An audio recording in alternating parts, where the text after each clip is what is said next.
Shuai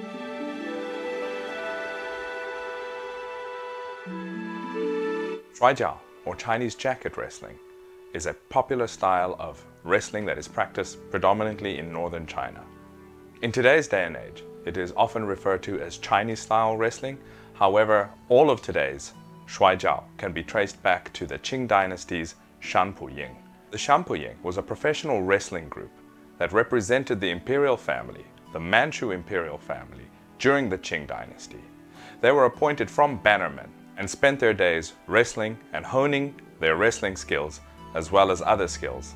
And it is from them that today's Chinese wrestling can be traced. Some years ago, I produced a series of videos after years of research on this hidden history of Shuai Jiao, tracing back its roots to its Mongol origins, into the Manchu Imperial family, and finally into the Shan Pu Ying, which after the fall of the Qing dynasty, members disbanded and went back into civilian life and started teaching their art in Beijing and the surrounding areas, including Tianjin. If you're interested in this history, it's a lengthy series of videos that I produced that unearths a lot of evidence regarding the history of this art, and you can watch it. It's a series called The Hidden History of Shuai Jiao. Today, I'm presenting to you something that I have produced and been working on since I started doing my research on the history of Shuai Jiao. During the course of my research for that video series, I came across an image I had seen before, particularly in a piece of work published by Stanley Henning. However, I came across it again when I was doing my research for Shuai Jiao itself. And it was a late Qing dynasty illustration of the actual Shan Pu Ying members in wrestling matches at Dafo Se, or the Great Buddha Monastery in Beijing. This was one of their training locations for the wrestling camp. This image was originally published in Dianshi Zhai Hua Bao in 1884. Dianshi Zhai Hua Bao, or Dianshi Zhai Illustrated News, was an official late Qing dynasty publication in which news was disseminated in printed form, predominantly through illustrations. In those days, cameras were not widely used, and the way that they disseminated a lot of news was in drawings. This drawing and this illustration is one such drawing, which features the Shan Pu Ying wrestlers in training, in fact in matches, at the monastery. The image was printed in this publication in a type of woodblock form printing. I found an original scan of the book itself, which featured the image being split up over 2 pages. I got as good a quality scan as I could from an archive that had scanned multiple editions of this book, to which I then gradually worked on restoring the image. The image itself was not a high quality scan. There were a lot of problems with the lines, etc., that I had to restore manually. It took me quite some time, and I was doing it in between other projects. So in essence, I'd been working on this image for about 2 years, gradually cleaning up the lines and then slowly coloring it and bringing it back to life.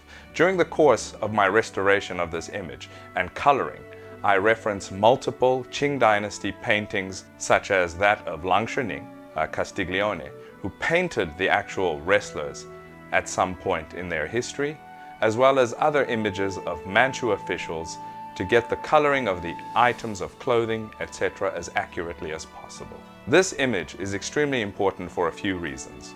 It is one of the few images that was actually drawn by an observer during the time of the existence of the Shan Pu Ying. We can see what it was like in terms of their attire, what they classically wore. Much of this was changed following the collapse of the Qing dynasty and the dissemination of Chinese-style wrestling, or Shuai Jiao, into the public field following 1911. But what we can see here is much of their traditional clothing, including the chaps, the boots, colorings, etc. Some other interesting aspects of this image include the background and the setting. You can see jackets being hung up on lines, ostensibly to dry following washing. You can see what we call military examination stones, heavy stones that were lifted as part of military examinations. You can see that these were utilized by the wrestlers themselves as part of the Qing athletic heritage and legacy. Other interesting aspects are the fact that they're sitting around using feather fans, some of which are still being used today in Beijing, which gives you an idea of the season as well as what life is like in Beijing during the hot, humid summer days.